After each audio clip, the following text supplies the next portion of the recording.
Welcome to the Prosperity Podcast.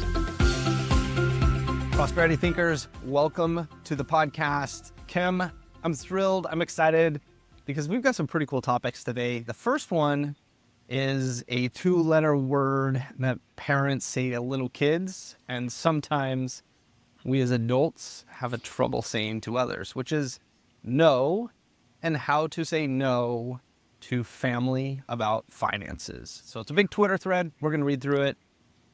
What's your gut reaction when you hear that topic?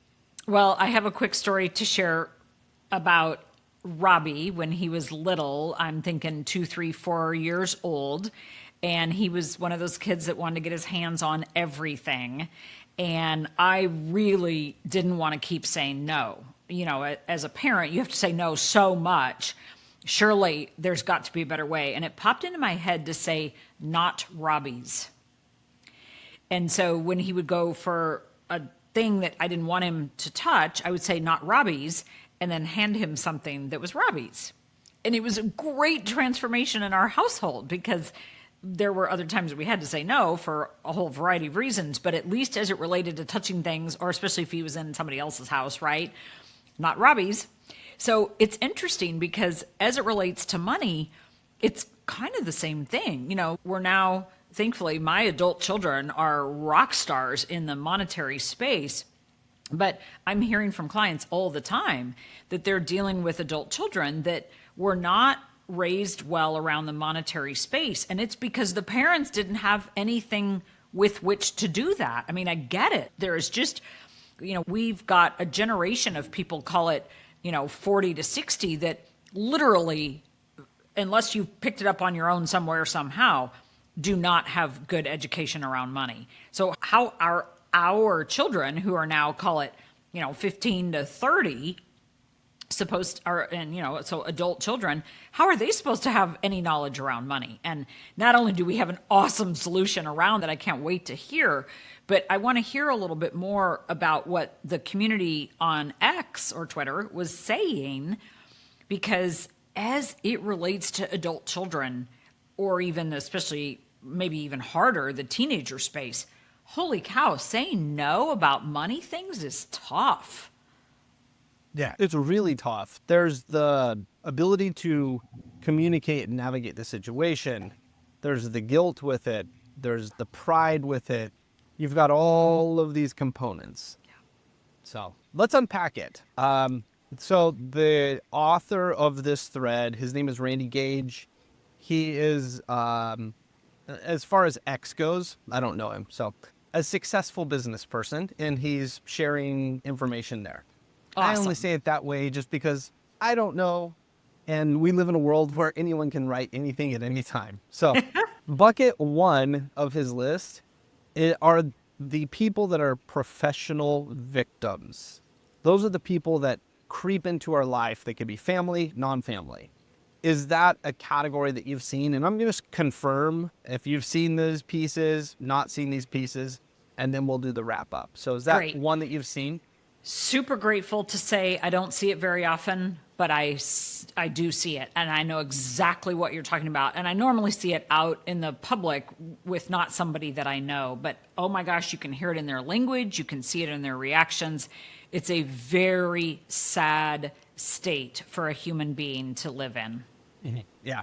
So the first line that he says underneath this, and I love this, is really good. He goes, no amount of money will fix their situation. Yep. And he goes, being unhappy makes them happy. Oh boy, that is good. So for the podcast that we're doing, Prosperity Thinkers, we're probably not going to have professional victim listeners in here. They're going to be like, okay, I've seen that, I've heard that, but you guys aren't that. So we'll go to number 2, which can happen. The manipulators. So these are the ones that come with endless emergencies. Have you seen that? Yes, and it is so amazing to realize that some adults just live their lives that way. And oh my gosh, I think of so many solutions. I'm a really problem solution. Let's go. Here's a solution. Or that solution doesn't work. Here's another solution. And so, whether it's getting up a little bit earlier or saying no to spending money on 14 different things so that you can have money when emergencies come, or whatever the other solution is, get another job, get a different job, teach your children about money so that they can go out in the community and earn their own way, which is something that we teach inside the Prosperity Parents arena, which can start at such young ages. Yes, I know it's hard for children to get jobs in a formal sense, but they can absolutely provide value out in the community. I mean, there's a million ways to solve the emergency mode.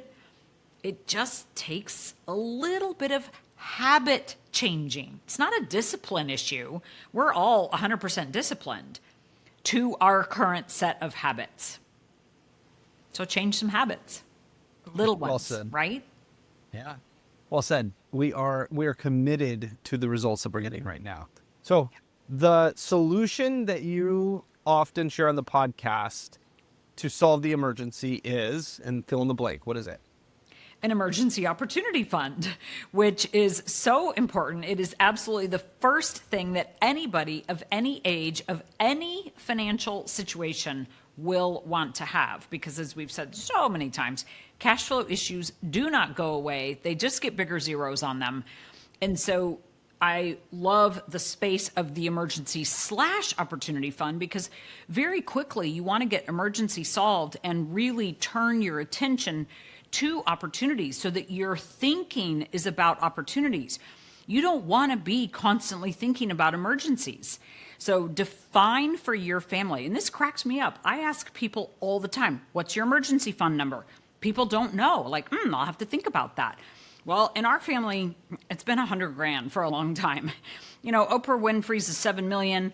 I'm sure when I was young, it was 10 grand, but that number, for whatever reason, is a dividing line for us that enables sleep at night. Now, frankly, it wouldn't go very far, but nevertheless, let your family choose an emergency number, and each adult in their own situation may have a different number. That's fine. You combine them, average them, whatever, but get the emergency fund solved so that you can go on to build the opportunity fund, in which case we have to ask the question, well, how high is up, right? Like, how big do you want that opportunity fund to be?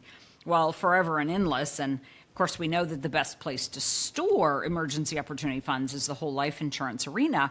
But sometimes that's too big of a step for people. So fine, store your emergency fund in a credit union or a bank, or put it under the mattress, but have one. Yes, so good. I'm going to read a couple excerpts of his language so that people will know.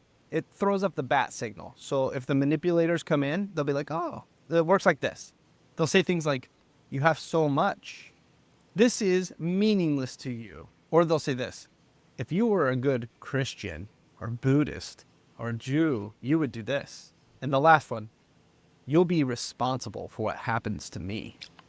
Wah, wah, wah, right? I mean, that's just how I feel with all of those. Holy cow. I wouldn't have even thought of like those. Like it just doesn't register, but it's nice to understand how some people may think, I guess. Let's go to number 3. Speak, good heavens. Yeah. Okay. Bucket number 3. The genuinely struggling people. So these are the people that they possess the faculties to do it, the ability to do it. It's just things went wrong. So have you seen that happen? Absolutely. And my heart goes out to them. I mean, our family has dealt with that. Your family has dealt with that. There is a struggle in life, at least every now and then, in most situations. And again, especially because, as we know, cash flow issues don't go away. They just get bigger zeros on them. So your struggle might be food on the table. Somebody else's struggle might be, how do I get liquidity out of this deal? Because there are definitely people, thinking back to the comments that are made, it cracks me up. Somebody will say, oh, well, you have a big house, so you should have extra money. Well, those two things don't equate. And so it's so important that we realize that and help those that we want to. I have a client that does not give to charity, but literally keeps small bills in his person, in his pocket or whatever, so that when he's out and about and he sees a situation where $5 or $10 can help, he gives that away. And it's not a tax deduction because it's not trackable, but that's what's important to him. That's cool. So choose what's important to you around this space, maybe even have a limit on it, and then be willing to help or not. Either way's okay. Just make a decision about it. Yeah, I love it. There's a book, which is one of my favorite books. It's by an author named Bruce Wilkinson. And he talks about that in his book, and he calls it his God pocket. Yeah. So he has some money, carries it around, and he's like, but the cool thing is he goes, when he's approaching someone, he says, my friend wanted me to give you this money. Because he goes, it's not mine. I just happen to have it. I'm using it for them. I thought it was pretty cool. I love it. I think I know Bruce. I think he was in my strategic coach group like 25 years ago. There you go. See? Full circle there. And it's actually, that goes in perfect because the advice that the author in this X post is making is this, which is when you find someone that is in a struggling situation, you give as you feel moved to, without expecting recognition or repayment. You just do it. Love it. I love it. And you've mentioned on the podcast before when you wanted to see, and correct me if I'm wrong, movement of money and more prosperity. You said, hey, I'm going to give to these charities.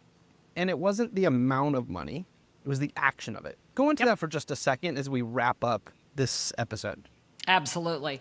Well, because move is one of our principles of prosperity, and we know that money is alive and doing well and doing good when it is moving, yet there are times when it's not. And so if we are feeling stuck, I think that literal act of getting money to move at some level, at some even small amount, again, small's all relative, can help things out. It can shift your brain. It can actually literally help because, of course, there was a donation made. There was a charity that benefited from it.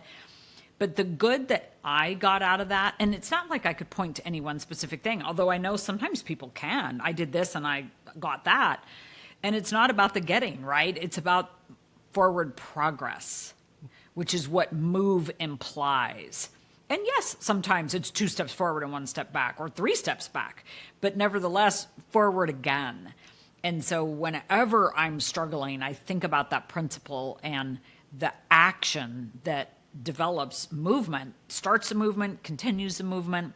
Those are all good things. And it can absolutely be done in baby steps. Yes, and I agree. So baby steps, I'm going to go full circle of our conversation. So here's what I'm going to take from what you were saying at the beginning. If I see someone going through this, a child, a friend, a family member, and they're feeling entitled or they're not operating at the best, I'm going to say not Robbie's, and I'll just use their name. So not fill in the blank. And if I ever get that way, not Spencer's, and that's okay. Yep. And then I'll get over it. I love it. Sounds really good. I'll have to tell Robbie, hey, you were mentioned again on the podcast. Very helpful, Kim.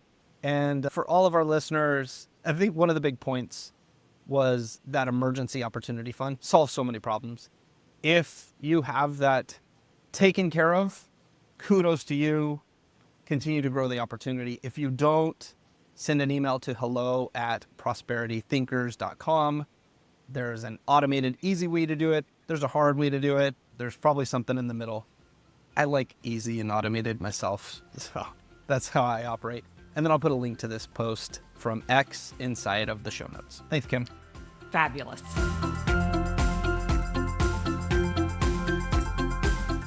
Thank you for listening to the Prosperity Podcast. To take control of your money and have it work for you, visit prosperitythinkers.com.